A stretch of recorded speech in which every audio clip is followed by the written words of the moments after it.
नमस्कार किसान साथियों, स्वागत है आप सभी का एक बार फिर से मालवा की खेती यूट्यूब चैनल पे। किसान साथियों, सोयाबीन फसल की अवधि की बात करें तो अलग-अलग क्षेत्रों में अलग-अलग हैं।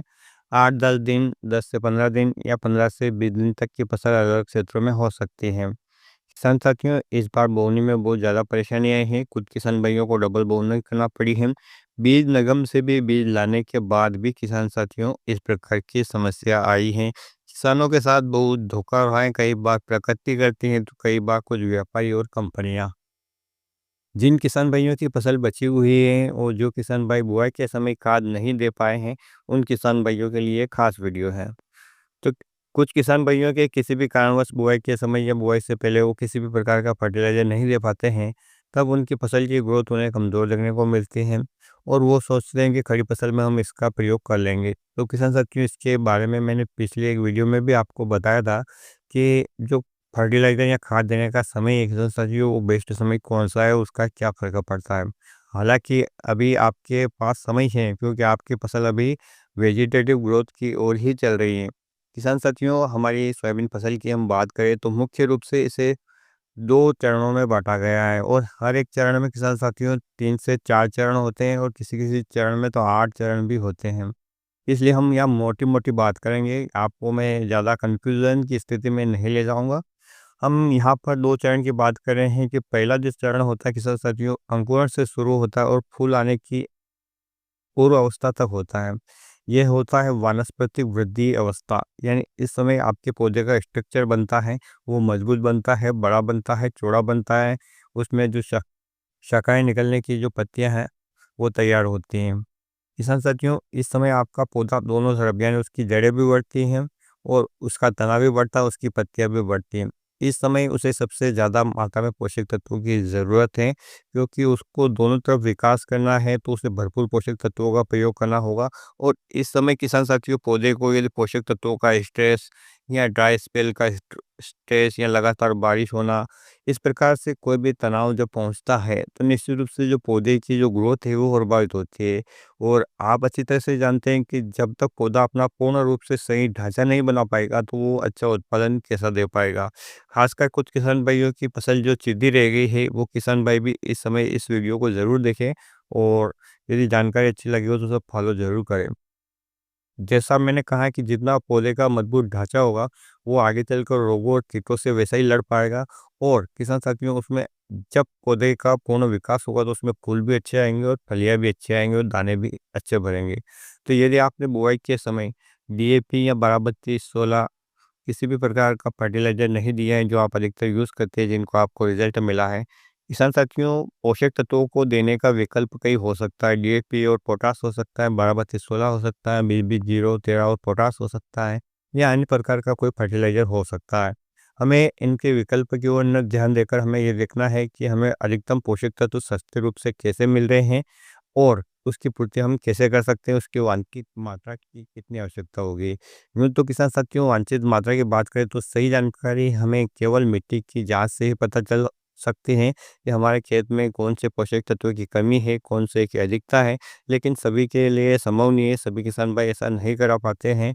तो किसान साथियों, आप एवरेज रूप से अपने यहाँ जो बीघा छोटा-मोटा बड़ा होता है, वहाँ पर जो आवश्यक फर्टिलाइज़र की मात्रा है वो डाल सकते हैं।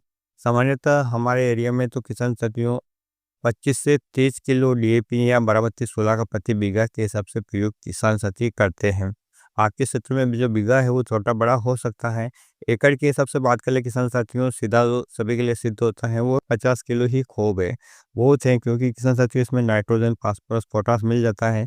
पोटाश तो आपके क्षेत्र में जो पुराने कृषि अवशेष हैं उनसे मिलता ही मिलता है। साथ ही किसान साथियों, जो नाइट्रोजन है, वो आपकी फसल 2 हफ्तों बाद बनाना खुद ही शुरू कर देती है, तो इसकी भी कमी आवश्यकता है। लेकिन फास्फोरस जड़ों की वृद्धि के लिए बहुत आवश्यक है और जब आप खेत में किसान साथी बुआई के समय या नहीं दे पाएँ या बिजाई के समय नहीं दे पाएँ, तो अब जब आप उसे देना चाहते हैं, तो मेरा आपसे निवेदन है कि जब भी आप खाद की या फर्टिलाइज़र की ब्रॉडकास्टिंग करें, तो आपको डोरा या कुल्फात ज़रूर चलाना है। अन्यथा वो ऊपर पड़ा रह जाएगा किसान साथियों, तो फिर आपकी फसल को वैसा मिल नहीं पाएगा क्योंकि फास्फोरस के साथ साथियों कुछ मात्रा मिट्टी में घुलती है, कुछ मात्रा पानी में घुलती है। तो जो पानी में घुलती है तो वो तो बारिश के कारण घुल के चली जाएगी, लेकिन जो मिट्टी में घुलती है वो नहीं घुल पाएगी क्योंकि वो मिट्टी के अंदर दब ही नहीं पाएगा। तो इस प्रकार से किसान साथियों आपको इस बात का ध्यान देना है कि आपको वानस्पतिक विकास के चरण में ही फर्टिलाइज़र का प्रयोग करना है।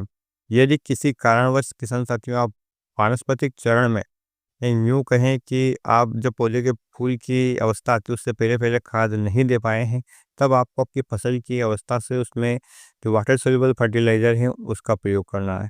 फूल आते समय किसान साथियों कभी भी आपको नाइट्रोजन युक्त उर्वरक का प्रयोग नहीं करना है, अन्यथा आपके फूल है फसल के वो ड्रॉप हो सकते हैं। तो वहाँ पर आपको फास्फोरस और पोटाश की ओर जाना पड़ेगा। तो वहाँ के चरण तक जब फसल जाएगी तब हम आपके लिए फिर से जानकारी साझा करेंगे। लेकिन वर्तमान में जो फसल की कंडीशन है, वानस्पतिक ग्रोथ की, वेजिटेटिव जो ग्रोथ हो रही है, वो जो जड़ों का विकास हो रहा है, क्योंकि जड़ों के विकास के लिए और पौधे की मजबूती के लिए, पौधे को रोग रहित रखने के लिए या उसमें इम्यूनिटी बढ़ाने के लिए नाइट्रोजन, फास्फोरस, पोटाश तीनों का महत्वपूर्ण रोल है।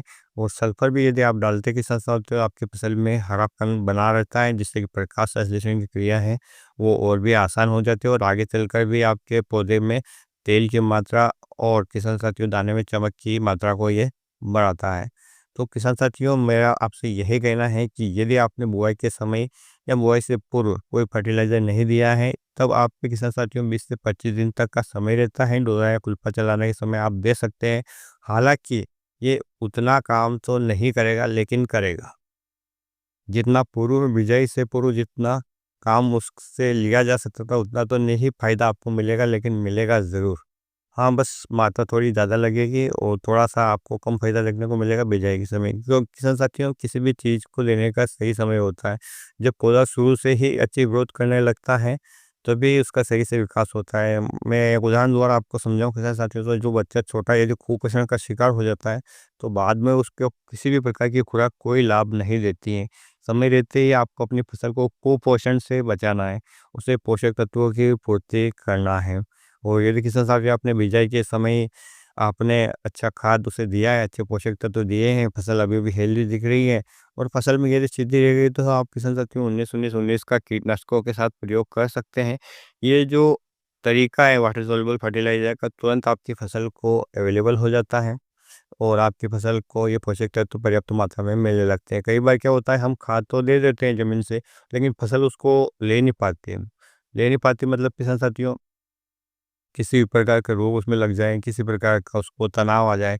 तनाव में जैविक और अजैविक तनाव किसान साथियों इसके बारे में भी मैंने आपको बता रखा है, या लगातार बारिश होते रहे या मिट्टी में नमी की कमी हो जाए जिससे फसल पोषक तत्व ही नहीं खींच पाए, तब आपको वाटर सॉल्युबल फर्टिलाइज़र का प्रयोग ज़रूर करना चाहिए ताकि फसल की जो हेल्थ है वो डाउन ना हो। तो किसान साथियों इस प्रकार से यदि आपने अपनी फसल को समझ लिया कि शुरुआती अवस्था में उसको क्या चाहिए और बाद की अवस्था में उसे क्या चाहिए, तो कभी भी आपकी फसल का उत्पादन नहीं घटेगा।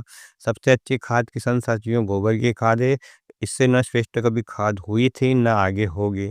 हाँ, लेकिन हमारे पास इतनी अधिक मात्रा में अवेलेबल नहीं है जिसके कारण हमें रासायनिक खादों की ओर जाना पड़ता है और इसका हम प्रयोग करते हैं। तो आप भी यदि आपकी फसल सीधी रह गई है, कमज़ोर हो गई है या आपने बुआई के समय खाद नहीं दिया था, तो किसान साथियों आपके पास 20 से 25 दिन तक का समय रहता है जब उसमें फूल आने की अवस्था शुरू होती है, उससे पहले-पहले आप जो फर्टिलाइज़र का प्रयोग कर सकते हैं। चाहे वो आप डीएपी के माध्यम से दें या एनपीके के माध्यम से दें। एनपीके के भी विभिन्न रेशियो आते हैं, किसी भी माध्यम से इन पोषक तत्वों की पूर्ति करना है। सामान्यतः एक वीडियो में मैंने आपको बता रखा है कि सोयाबीन की फसल के लिए बेसल डोज़ में आपको क्या देना चाहिए, कितना मात्रा में देना चाहिए, वो वीडियो आप जाकर देख सकते हैं। और अपनी फसल की अच्छी केयर करते हैं, आपकी फसल आपको अच्छा उत्पादन देगी। आगे भाव रहे न रहे किसान साथियों हमें अपना कर्म करना पड़ेगा। तो आज के वीडियो में इतनी ही जानकारी, उम्मीद करता हूँ कि आपको पसंद आएगी। पसंद आए तो प्लीज़ वीडियो को लाइक और चैनल को सब्सक्राइब ज़रूर कीजिएगा। फिर मिलते हैं एक नए वीडियो में नई जानकारी के साथ, तब तक ख्याल रखिए आप अपना, अपने परिवार का और अपनी पशुधन और फसलों का। वीडियो देखने के लिए आपका बहुत बहुत धन्यवाद। जय हिंद, जय जवान, जय किसान।